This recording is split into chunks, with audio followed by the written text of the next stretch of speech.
गांव में तेज तूफान से बचने के लिए सभी गांव वाले अपने घरों की तरफ भाग रहे थे। चारों तरफ धूल और पत्तियां उड़ रही थी। आसमान में जैसे अंधेरा छा रहा था। एक तितली अचानक उड़ते हुए एक फूल के पौधे पर बैठ गई। आसपास सभी तूफान के प्रभाव से पूरी तरह से प्रभावित थे, लेकिन उस छोटी सी तितली पर कोई असर नहीं हो रहा था। वो तनिक भी विचलित नहीं हो रही थी। सभी लोग अपने अपने घरों में दुबके हुए थे। एक नन्हा बालक गुड्डू अपनी खिड़की से सिर्फ उसी तितली को देख रहा था। उसे वो रंग बिरंगी तितली बहुत प्यारी लगी। कुछ देर के बाद गुड्डू घर से बाहर आ गया और उसी तितली के पास पहुंच गया। उसे तूफान की कोई चिंता नहीं थी। तितली रानी, मुझे तुम्हारी चिंता हो रही है। इतने भयानक तूफान में तुम्हें नुकसान पहुंच सकता है। तुम्हारे सुंदर रंगीन प्यारे पंख खराब हो सकते हैं। क्या तुम मेरे साथ मेरे घर आना चाहोगी? मेरे घर के अंदर तूफान तुम्हारा कुछ नहीं बिगाड़ पाएगा। गुड्डू की प्यारी बातें तितली को अच्छी लगी। उसने अपने दोनों पंख हिलाकर गुड्डू के प्रति स्नेह जताया। तितली वहाँ से उड़कर नीचे बैठ गई। एक बड़ी छिपकली चलती चलती उसके पास पहुँच गई। गुड्डू छिपकली को मारने के लिए दौड़ पड़ा। छिपकली बचने के लिए दूर चली गई।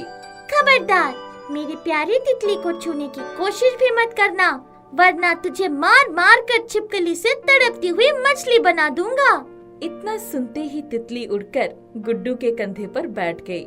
छिपकली ने भागने में ही भलाई समझी। तितली रानी, संभल कर बैठना, हवा कभी भी तेज हो सकती है। शुक्रिया मेरे दोस्त, मैं ठीक हूँ। मुझे तुम बहुत प्यारे लगे। क्या मैं तुम्हारा नाम जान सकती हूँ? मैं गुड्डू हूँ। यही पास में अपनी माँ के साथ रहता हूँ।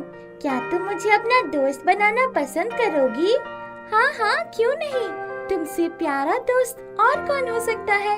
वैसे भी मेरा कोई दोस्त नहीं है। देखो गुड्डू मेरे दोस्त, तुमसे मिलकर बड़ा मजा आया। अब मैं चलना चाहूँगी, कल फिर मिलूंगी। तितली उड़ी और लड़की पीछे से उसे किसी अनजान गोरे हाथों ने अपने पास ले लिया। गुड्डू को बड़ा आश्चर्य हुआ। वो पेड़ के पीछे दौड़ कर गया, लेकिन वहाँ कोई नहीं था। वो इधर उधर देखने लगा। कुछ दूर उसे एक सुंदर गोरी परी दिखाई पड़ी। वो हवा में उड़ रही थी। देखते ही देखते वो अदृश्य हो गई। मेरी समझ में ये बात नहीं आई कि तितली को किसने छुपाया। वो परी कहाँ से आई थी और कहाँ चली गई? गुड्डू आगे घर की तरफ जाने लगा। कुछ अंधेरा हो रहा था और उसने एक जगह ठोकर खाई और गिरने ही जा रहा था कि जैसे उसे किसी ने थाम लिया। उसने देखा वो हाथ भी गोरे रंग का था। आसपास कोई नजर नहीं आया। वो सोचने लगा, कहीं वो उसी गोरी परी का हाथ तो नहीं था। गोरी परी तो चली गई थी, पर यहाँ कैसे आई? परियां तो कभी भी कहाँ भी पहुँच सकती है। इसी तरह से कई बातें गुड्डू के मन में चल रही थी। माँ से मिलते ही उसने तितली और परी का जिक्र छेड़ दिया। माँ, आज मैंने एक ऐसी प्यारी रंगीन तितली को देखा जिस पर तूफान की हवा का कोई असर नहीं हो रहा था। छोटी सी तितली पर तूफान की हवा का कोई असर नहीं, ये कैसे हो सकता है? माँ, मुझे भी बहुत आश्चर्य हुआ, लेकिन ये सब कुछ मैंने मेरी आंखों से देखा। माँ, जानती हो इसके बाद क्या हुआ? क्या हुआ बेटा? माँ, मैंने उस प्यारी तितली को एक छिपकली से बचाया। वो बहुत खुश हो गई और उसने मुझे अपना दोस्त बनाया। तितली दोस्त बन गई? ये भी कमाल की बात है। अरे माँ, आगे का कमाल तो सुनो। एक गोरे हाथ ने उस तितली को छुपा लिया। इसके बाद मैंने एक परी को उड़ते हुए देखा। रास्ते में आते समय मैं गिर रहा था तो मुझे एक गोरे हाथ ने बचा लिया। शायद वो परी का ही हाथ था। बेटा, कैसी बातें कर रहा है तू? ये सब तेरा भ्रम हो सकता है। परी की कहानियाँ बहुत सुनता है ना, इसलिए तुझे हर तरफ परी ही परी नजर आती है। मैं सच बोल रहा हूँ माँ।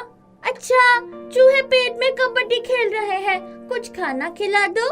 माँ ने गुड्डू के खाने के लिए चावल, नमक और प्याज लाकर रख दिया। माँ, तुम भी खा लो। बेटा, मेरे पेट में चूहे कबड्डी नहीं खेल रहे हैं, मैं बाद में खा लूंगी। तू खाता रहे, मैं घर का दूसरा काम निपटा लेती हूँ। कुछ देर के बाद माँ आ गई। गुड्डू ने माँ से खाने के लिए आग्रह किया। रसोई में बहुत थोड़ा सा खाना बचा था। माँ गुड्डू से छिपाकर खाने लगी। गुड्डू ने देख लिया और उसे बड़ा दुख हुआ। माँ, ये क्या? मुझे खिलाकर अपने लिए इतना कम बचाया। मैं भी कैसा बेटा हूँ? माँ, ऐसा कभी मत करना। जो भी रहेगा हम आधा आधा खा लेंगे। गुड्डू की आंखों में आंसू आ गए। माँ भी रो पड़ी। माँ, मुझे कोई तकलीफ नहीं है। हर हाल में जीने का हुनर तुमने ही तो सिखाया है। माँ, दिन हमेशा एक जैसे नहीं रहता। चिंता मत करो, कभी हमारा भी जमाना आएगा। माँ ने अपने लाडले को गले से लगा लिया। उसकी आंखें छलछला आई थी।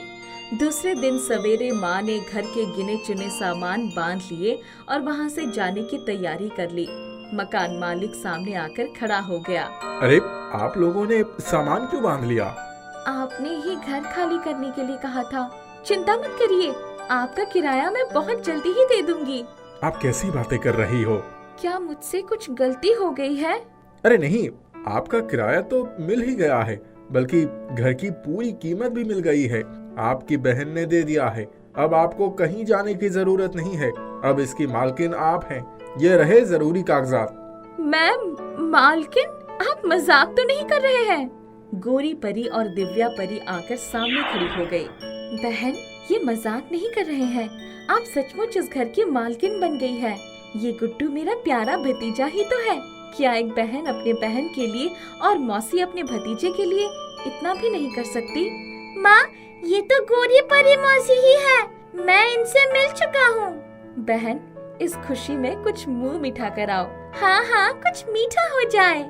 गुड्डू की माँ बगले झांकने लगी। वो सोचने लगी कि घर में शक्कर का दाना भी नहीं है, मुंह मीठा कैसे कराऊं। वो शर्माते हुए रसोई घर में गई तो वहाँ का नजारा बदल चुका है।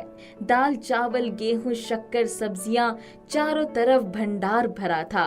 घर में सारा सामान भर गया था। एक बक्से में रुपए, पैसे और खजाने आ गए थे। किसी चीज की कमी नहीं थी। गुड्डू की माँ ने दोनों बहनों का बड़ा प्यार से मुंह मीठा कराया। उनके जीवन में खुशियाँ ही खुशियाँ आ गई। बहुत समय पहले की बात है। गिरधरपुर नाम के गांव में एक मोहनलाल नाम का बूढ़ा आदमी रहता था। मोहनलाल बहुत ही मेहनती और सच्चे दिल का इंसान था। उसके पास थोड़ी सी जमीन थी जिसमें वो काजू और बादाम लगाता था। काजू और बादाम को बेचकर वह अपने घर का खर्च चलाता था। उस गांव में वह अपनी बेटी के साथ रहता था। उसकी बेटी का नाम सुमन था। मोहनलाल काजू और बादाम को बेचने के लिए गांव से बाहर बाजार जाया करता था। गांव से बाजार बहुत दूर था, जिससे मोहनलाल की काफी उम्र हो जाने के कारण वह बहुत थक जाता था। इसीलिए वह थोड़ा थोड़ा काजू और बादाम अपने सर पर रखकर बेचने के लिए जाया करता था। बेटी सुमन मोहनलाल के पास आती है। पिताजी, घर में कुछ भी खाने के लिए नहीं रह गया। अब तो आपकी भी तबीयत ठीक नहीं है। आप काजू बादाम बेचने बाजार भी नहीं जा सकते। मैं सोच रही हूँ कि कल से मैं ही काजू और बादाम अपने सर पर रखकर बाजार बेचने जाया करूँ। नहीं तो फिर हम क्या खाएंगे? नहीं बेटा, मैं तुम्हें काजू और बादाम बेचने के लिए बाजार नहीं जाने दे सकता, क्योंकि वो रास्ता बहुत ही सुनसान और उस रास्ते में बहुत सारे चोर और लुटेरे भी मिलते हैं। वे तुम्हें नुकसान पहुंचा सकते हैं। इसी बीच मोहनलाल की तबीयत और खराब हो जाती है। उनके इलाज में बहुत सारे पैसे खर्च हो जाते हैं और कर्ज भी बढ़ जाता है। उनके खाने के भी लाले पड़ जाते हैं। मोहनलाल की बेटी पड़ोसी के यहाँ से थोड़ा सा आटा और चावल खाना बनाने के लिए मांग कर लाती है। फिर वह उससे घर का खाना बनाती है।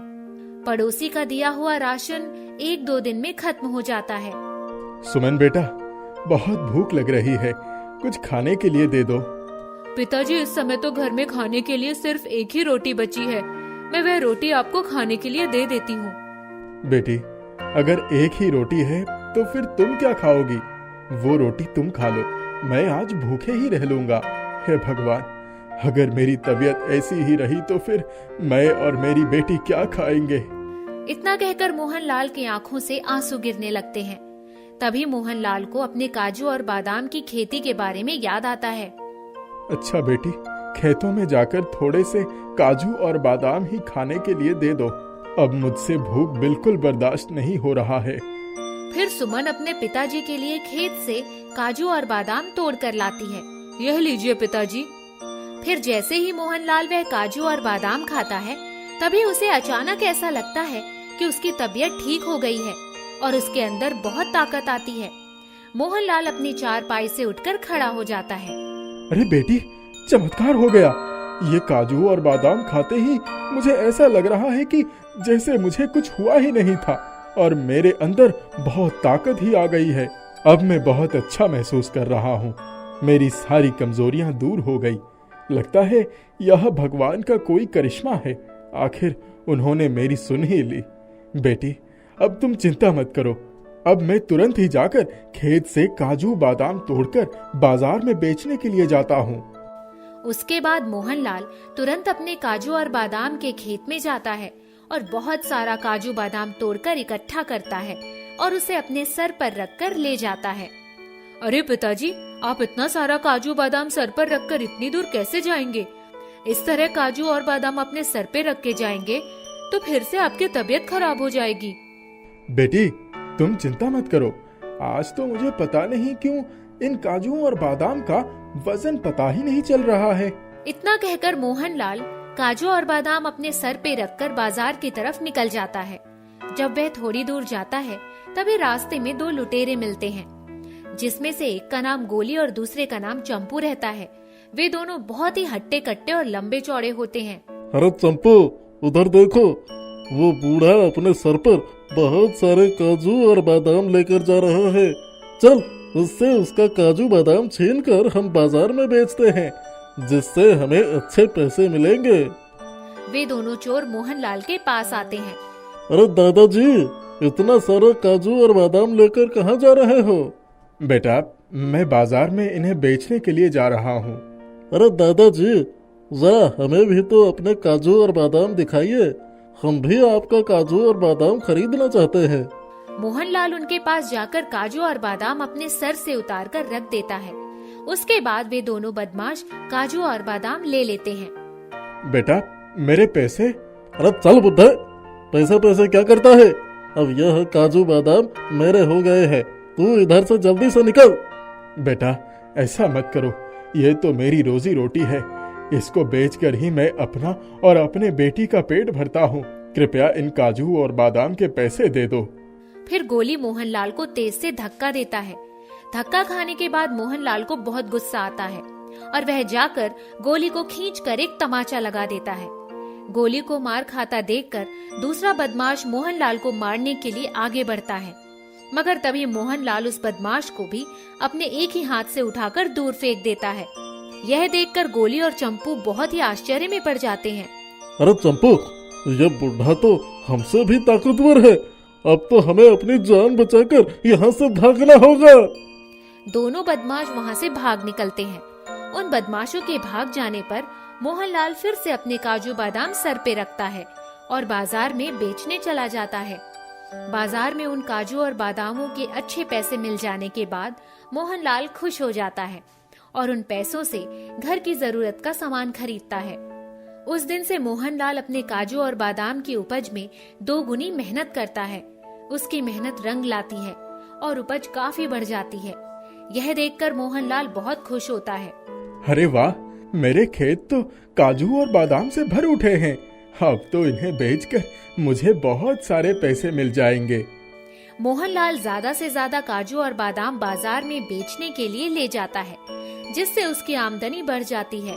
उसके बाद धीरे धीरे मोहनलाल की गरीबी दूर हो जाती है, जिससे वह कुछ और जमीन खरीदकर उसमें काजू और बादाम की खेती करता है। कुछ दिन के बाद उन खेतों में ढेर सारे काजू और बादाम पैदा होते हैं और वे खुशी खुशी अपना जीवन बिताते हैं।